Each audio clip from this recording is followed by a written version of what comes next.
अस्सलाम वालेकुम dear students, कैसे हैं आप सब। उम्मीद करता हूँ कि आप सब खैर आफियत से होंगे।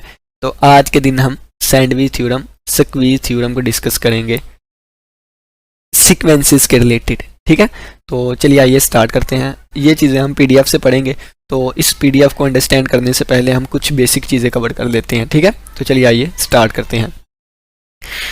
सबसे पहले देखें कि फंक्शन से हम चलेंगे, फिर फंक्शन का एक स्पेशल केस होता है सीक्वेंस, फिर उस पे आएंगे। ठीक है, तो पहले फंक्शन पे आ जाए।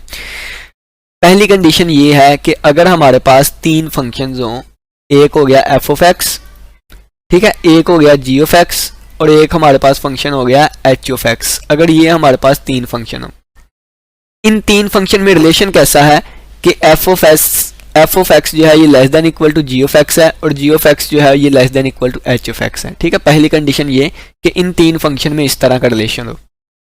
अब दूसरी कंडीशन हमें कहती है कि इनकी आप लिमिट लें इन्फिनिटी पे। ठीक है, लिमिट लें इनकी इन्फिनिटी पे। फर्ज किया एक्स है ना, तो एक्स अप्रोचेस टू इन्फिनिटी कर लेते हैं। अगर इसका आंसर भी एल आ गया और इसका आंसर भी एल आ गया, ठीक है, तो फिर बाय यूजिंग स्क्वीज थ्योरम हम डायरेक्टली लिख देंगे कि इसका आंसर भी एल होगा। ठीक है, स्क्वीज थ्योरम क्या करता है, दोबारा सुन लें। अगर तीन फंक्शंस हैं, उनमें इस तरह का रिलेशन है, अगर पहले यानी कि एफ ऑफ एक्स और एच ऑफ एक्स इन दोनों की इन्फिनिटी पे लिमिट लें, आंसर एल आ जाता है, तो फिर हम डायरेक्टली कह देंगे कि जी का आंसर भी इन्फिनिटी की लिमिट पे एल आएगा।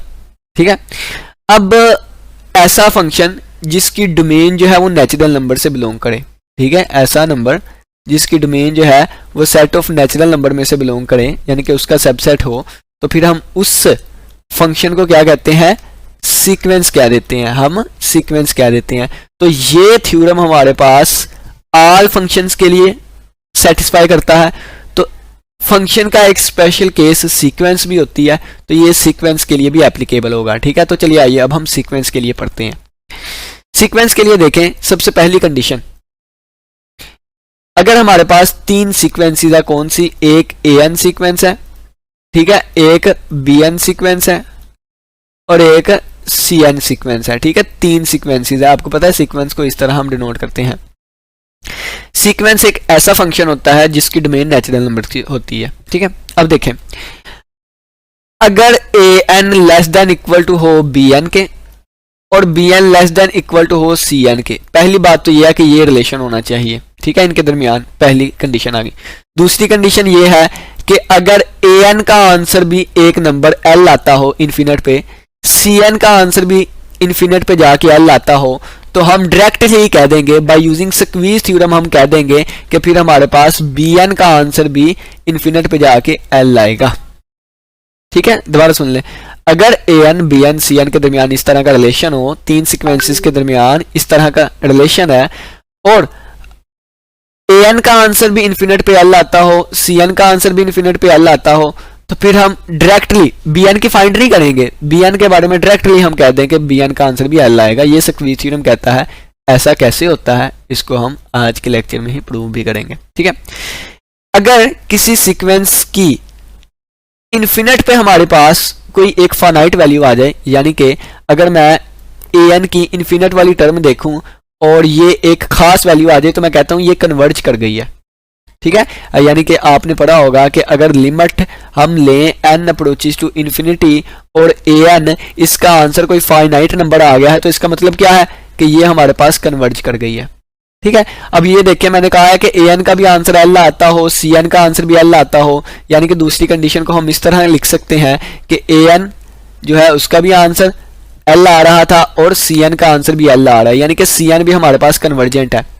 अगर दूसरी कंडीशन ये वाली है, पहली ये कि इनके दरमियान इस तरह का रिलेशन हो और दूसरी कंडीशन ये है कि ए एन और सी एन का इन्फिनिट पे आंसर एल आता हो, तो बी एन का आंसर भी इन्फिनिट पे फिर एल आया करेगा।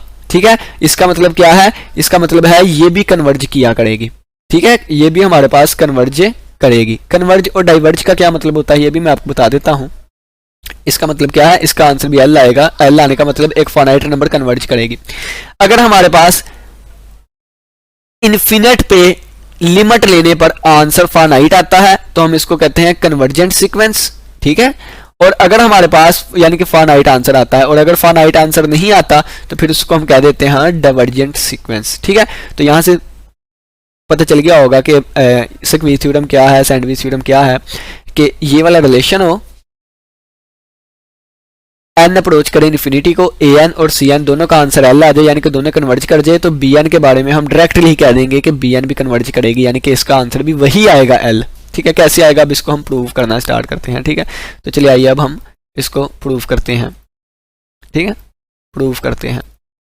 तो सबसे पहले देखें तो इसमें ये वाली चीज भी गिवन है, ये वाली चीज भी गिवन है। इन दो चीजों को यूज करते हुए हम ये वाली चीज निकालेंगे। ठीक है, ए एन और सी एन को यूज करते हुए बी एन के बारे में रिजल्ट निकाल लेंगे। चलें जी, पहली कंडीशन क्या थी, A N less than equal to B N और ये less than equal to C N के है। ठीक है, ये वाली चीज हम निकाल लेंगे। ये वाली चीज सबसे पहले देखें, अगर मैं ए एन की लिमिट ले लूं इन्फिनिटी पे, limit N approaches to infinity, और मैं ए एन की लिमिट लूं और इसका आंसर क्या आता है, एल आता है। अब आप लोगों ने लिमिट की डेफिनेशन पढ़ी होगी, एप्सिलॉन डेल्टा डेफिनेशन। ठीक है, एप्सिलॉन डेल्टा डेफिनेशन, वो डेफिनेशन क्या होती है उस पे चला जाऊंगा तो वो बहुत अलग एक बहुत ज्यादा डिटेल है उस पे। ठीक है, लेकिन उसका मैं थोड़ा सा आपको बता देता हूं। और ये 4 केसेस हमारे पास बनते होते हैं। कितने? 4 केसेस। एक दफा तो ये होता है कि लिमिट हम एक फाइनाइट नंबर की ले, फर्ज किया मैं एक ही कह देता हूं, यहाँ पे भी एक फाइनाइट नंबर की लिमिट ले लेता हूं, N approaches to finite number दोबारा। 2 दफा ऐसी लिमिट होती है कि जब हम इन्फिनिट पे लिमिट लेते हैं। ठीक है, limit N approaches to infinite कर लें, और दोबारा मैं चौथा केस ले लेता हूं जिसमें limit N approaches to infinite ले लेते हैं। ठीक है, इस केस में यह है कि मैंने लिमिट ली एक फाइनाइट नंबर तक और इसका आंसर भी फाइनाइट आ गया। एक केस होता है कि मैंने लिमिट ली फाइनाइट नंबर तक लेकिन इसका आंसर इन्फिनिट आ गया। ठीक है, एक होता है कि मैंने लिमिट ली इन्फिनिटी पे और इसका आंसर फाइनाइट नंबर आ गया, और एक होता है मैंने लिमिट ली इन्फिनिट पे और इसका आंसर भी इन्फिनिट आया। ठीक है, ये 4 केसेस होते हैं। तो अब जो हमारे पास केस है वो इस तरह वाला है, यानी कि ये वाला केस अब हम लेके चलेंगे। ये वाला हमारा केस आ गया क्या, कि हमने कहा है कि हमने लिमिट ली इन्फिनिटी पे और आंसर कौन सा आ रहा है, एक फाइनाइट नंबर आ रहा है, यानी कि एल आ रहा है। ठीक है, तो इसके लिए जो हमारे पास एप्सिलॉन डेल्टा डेफिनेशन वाला केस होता है वो ये है कि ए एन माइनस एल जो होगा इसका मोड लेस देन एप्सिलॉन से होगा। ठीक है, एप्सिलॉन क्या होता है, ये ग्रेटर देन 0 होता है। ये सारा ये लिमिट के कंसेप्ट में आप लोग पढ़ेंगे। ठीक है, ये वाला चीज आ गई हमारे पास। अब जिस तरह आपको पता है कि मोड का मतलब क्या होता है, प्लस माइनस, तो मोड का मतलब हो जाएगा प्लस माइनस। ठीक है, तो ये ए एन माइनस एल और ये आ जाएगा लेस देन एप्सिलॉन। एक दफा प्लस में एक दफा माइनस में, तो लिखें इसको, तो एक दफा प्लस में लिखेंगे तो आ जाएगा A N minus L less than epsilon, और एक दफा हमारे पास आ जाएगा माइनस टाइम्स ए एन और minus L less than epsilon. ठीक हो गया, इसका मतलब क्या है, इसका मतलब हमारे पास आएगा, देखें, माइनस ए एन और plus L less than epsilon आ जाएगा। ये क्या हो गया, plus L less than epsilon आ जाएगा। ठीक हो गया, अब दोनों तरफ से ए एन की वैल्यू निकाल लें तो आ जाएगा ए एन हमारे पास लेस देन, ये एल उधर जाकर प्लस का हो गया, एप्सिलॉन प्लस एल। ठीक है, यहां से अगर हम ए एन को उधर ले जाएं तो ये हमारे, और एप्सिलॉन इधर आके माइनस का बन जाएगा और ये आ जाएगा एल माइनस एप्सिलॉन, और ये बन जाएगा हमारे पास लेस देन ए एन उधर जाके इस तरह बन जाएगा। ठीक है, यानी कि ए एल हमारे पास क्या बन गया, इसको ही लिखना चाहें तो ए एन ग्रेटर देन है किससे, एल माइनस एप्सिलॉन से। ठीक है, या इसी को आप इस तरह कर लें, अगर आपको नहीं समझ आती तो आप इस तरह कर ले, ये आ जाएगा माइनस ए एन और लेस देन है एप्सिलॉन माइनस एल हो जाएगा ना, एल उधर जाकर माइनस का हो गया। और आपको पता है कि अगर दोनों तरफ हमने नेगेटिव से मल्टीप्लाई करना है तो इक्वालिटी चेंज हो जाएगी। ठीक है, तो ये एल माइनस एप्सिलॉन बन जाएगा। देखिए ये वाली 2 केसेस बन गई। ठीक है, ये वाले 2 केसेस बन गए। अब ये देखें, ए एन छोटा है इस चीज से और ए एन बड़ा है इस चीज से, तो इन दोनों को जब हम कंबाइन करेंगे तो ये हमारे पास रिजल्ट बनेगा कि ए एन जो है वो बड़ा है किससे, एल माइनस एप्सिलॉन से, और ए एन छोटा है किससे, छोटा है एल प्लस एप्सिलॉन से। ठीक है, तो ये वाली चीज हमारे पास आ गई। ठीक है, अब सिमिलरली सिमिलरली आपने ये सारा केस इसी तरह करना है, लेकिन मैं यहाँ पे सिमिलरली लिखने लगा हूँ। क्यों? क्योंकि यहाँ पे लिखने में ज़रा प्रॉब्लम होती है, तो मैं यहाँ पे सिमिलरली लिख लेता हूँ कि जब हम an की जगह cn को लेके चलेंगे, यहाँ cn आ जाएगा, क्योंकि cn पे ऊपर भी यही कंडीशन है कि इसका ये देखे ना an और cn का आंसर सेम आएगा, ये चीज़ें तो गिवन थी ना, ठीक है। तो यहाँ cn आ जाएगा, यहाँ भी cn, यहाँ भी cn, यहाँ भी cn, यहाँ भी cn, यहाँ भी cn, हर जगह cn आ जाएगा। तो सिमिलरली cn पे भी हमारे पास यही कंडीशन बन जाएगी, ठीक है। तो cn पे भी जब यही कंडीशन बनेगी तो आ जाएगा cn also greater than l minus epsilon, और cn आल्सो लेस देन किससे होगा, l प्लस एप्सिलॉन, ठीक है। तो ये भी हमारे पास एक केस आ जाएगा। अब देखें, अब हम क्या रिलेशन पढ़ के आए थे, हम ये वाला रिलेशन पढ़ के आए थे, ये वाली इन चीज़ों को तो हमने यूज़ कर लिया, ठीक है। अब ये वाला रिलेशन था an less than equal to bn और bn less than equal to cn, ठीक है। तो ये हमारे पास जो रिलेशन था इसको अब हम यूज़ करने लगे हैं। क्या रिलेशन था? हमने कहा था an जो है ये less than equal to bn है, और bn जो है ये लेस देन इक्वल टू है cn के। तो जब वैल्यूज़ पुट करेंगे तो ये हमारे पास an की वैल्यू अगर हम पुट करें तो an l प्लस एप्सिलॉन से बड़ा है, देखें, और बस an की यही वैल्यू हमने पुट की है, ठीक है। एक मिनट, an जो है वो बड़ा है l माइनस एप्सिलॉन से, किससे? l माइनस एप्सिलॉन से बड़ा है। तो an जो है ये बड़ा है किससे? l माइनस एप्सिलॉन से, ठीक है। और ये लेस देन इक्वल टू आ गया bn, और ये आ जाएगा less than equal to cn। अब cn किससे बड़ा है? cn किस चीज़ से छोटा है? तो cn अगर मैं कहूँ तो l प्लस एप्सिलॉन से छोटा है, तो यहाँ पे आ जाएगा cn जो है ये छोटा किससे है? तो cn देखें छोटा है किससे? छोटा है l प्लस एप्सिलॉन से, ठीक है। तो ये इस तरह मैंने इसको लिख दिया। दोबारा देखें, ये cn की तरफ एक मुंह यानी कि छोटा मुंह, और l प्लस एप्सिलॉन, cn की तरफ एक मुंह छोटा मुंह यानी कि l प्लस एप्सिलॉन। और यहाँ पे अगर देखें तो an ग्रेटर देन क्या है? ग्रेटर देन a की तरफ दो मुंह, l माइनस एप्सिलॉन, तो a की तरफ दो मुंह l माइनस एप्सिलॉन। तो यहाँ से हमारे पास bn greater than equal to किसके आ गया? l माइनस एप्सिलॉन के, और ये लेस देन इक्वल टू किससे आ गया? l प्लस एप्सिलॉन से। तो ये देखें, इसको हम लिख सकते हैं इस तरह, यानी कि इस bn को, कि bn जो है ये किससे ग्रेटर देन होगा? bn जो है वो ग्रेटर देन इक्वल टू, ये लेस देन, हाँ ये वाली हमारे पास चीज़ बन गई। इसको हम चाहें तो इस तरह भी लिख सकते हैं, यानी कि bn जो है ये लेस देन इक्वल टू रहेगा किससे? l प्लस एप्सिलॉन से, और ग्रेटर देन इक्वल टू रहेगा किससे? l माइनस एप्सिलॉन से, ठीक है। तो जिस तरह ये वाली चीज़ थी, ठीक है, ये वाली चीज़ थी, ये वाली चीज़ कैसे बनी थी? तो सिमिलरली करके, और ये चीज़ कैसे बनी थी? यहाँ से बनी थी, ठीक है। तो अब इसको जब हम क्लोज करेंगे, इस चीज़ को जब हम क्लोज करेंगे तो ये इसी तरह आएगा, यानी कि l प्लस एप्सिलॉन जो है ये हो जाएगा इस तरह, ठीक है, और l माइनस एप्सिलॉन ये हो जाएगा इस तरह, ठीक है।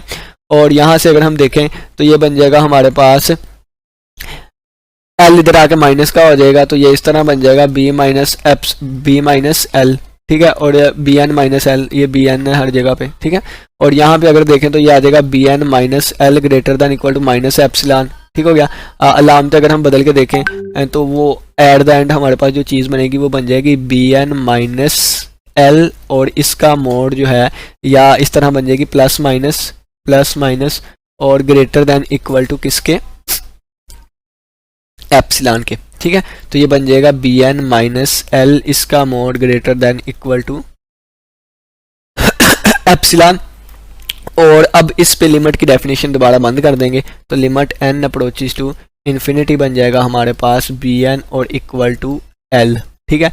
तो ये हमारे पास देखें हमने केस निकाल दिया। अब इसको कैसे कन्वर्ट करना है? जिस तरह हमने इन चीज़ों को ओपन किया था ना, ठीक है ना, इसी तरह इस चीज़ को हम क्लोज कर देंगे और ये हमारे पास कंडीशन आ जाएगी। लेकिन यहाँ पे ना इनके साथ एक और कंडीशन लगती होती है, क्या कि इसके लिए ये इक्वालिटी जो होल्ड करती होती है एक ख़ास वैल्यू के लिए होल्ड करती है, ठीक है।